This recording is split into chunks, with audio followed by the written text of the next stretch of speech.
ವಿಶೇಷವಾಗಿ ಈ ಪಿತೃ ಪಕ್ಷದಲ್ಲಿ ಮಾಡಲೇಬಾರದಂತಹ ಕೆಲವು ಪುಣ್ಯ ಕಾರ್ಯಗಳು, ಗೃಹಪ್ರವೇಶ ಮಾಡೋದಿಲ್ಲ ಮತ್ತು ಮನೆ ಕುಟುಂಬಕ್ಕೆ ಸಂಬಂಧಪಡುವಂತಹ ಏಳಿಗೆಗೆ ಅಂತಂದರೆ ಲೋಕ ಕಲ್ಯಾಣಕ್ಕಾಗಿ ಮಾಡಬೇಕಾದಂತಹ ಪೂಜಾ ಕೈಂಕರ್ಯಗಳು, ಅಂದರೆ ಒಂದು ದೇವಸ್ಥಾನದ ಪ್ರತಿಷ್ಠಾಪನೆ ಆಗಿರ್ಬೋದು, ಗುದ್ದಲಿ ಪೂಜೆ ಆಗಿರ್ಬೋದು, ಗೃಹಪ್ರವೇಶದ ಪಾಯ ತೆಗೆಯುವಂಥ ಮನೆ ಕಟ್ಟುವಂತಹ ಗೃಹಪ್ರವೇಶದ ಗುದ್ದಲಿ ಪೂಜೆ ಆಗಿರಬಹುದು, ಅಥವಾ ಕಟ್ಟಡಗಳಾಗಿರ್ಬೋದು, ಅಥವಾ ಯಾವುದೇ ಒಂದು ವಾಣಿಜ್ಯ ಮಳಿಗೆಗೆ ಅಂದರೆ ಬಿಸ್ನೆಸ್ಸಿಗೆ ಸಂಬಂಧಪಡುವಂತಹ ಒಂದು ಕೆಲಸ ಕಾರ್ಯಗಳನ್ನು ಪ್ರಾಣ ಪ್ರತಿಷ್ಠಾಪನೆ ಮಾಡುವಂತಹ ಸಮಯ ಪಿತೃಪಕ್ಷದಲ್ಲಿ ಇಲ್ಲ.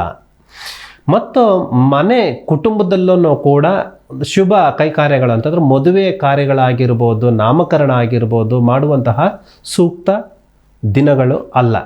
ಆದ ಕಾರಣದಿಂದ ನಾವು ಈ ಪಿತೃಪಕ್ಷದಲ್ಲಿ ಸಾಧ್ಯವಾದಷ್ಟನ್ನು ಕೂಡ ನಿಧಾನ ಮಾಡಿದ್ರೆ, ಅಂದರೆ ತಡೆ ಮಾಡಿದ್ರೆ, ಮುಂದೆ ಬರುವಂತಹ ಅಮಾವಾಸ್ಯೆ ಕಳೆದಾದ ನಂತರ ವಿಜಯದಶಮಿ ಕಾಲದಲ್ಲಿ ನಾವು ಯಾವುದೇ ಕೆಲಸ ಕಾರ್ಯಗಳನ್ನು ಮಾಡುವಂಥದ್ದು ಪ್ರತಿಯೊಂದು ಕುಟುಂಬದ ಏಳಿಗೆಗೂ ಹೌದು ಮತ್ತು ಲೋಕ ಕಲ್ಯಾಣಕ್ಕೂ ಹೌದು. ಆ ದಿನಗಳಲ್ಲಿ ಮಾಡಬೇಕಾಗಿರುವಂತಹ ಪೂಜಾ ಕೈಂಕರ್ಯಗಳನ್ನು ಮುಂದೆ ಮಾಡೋಣ.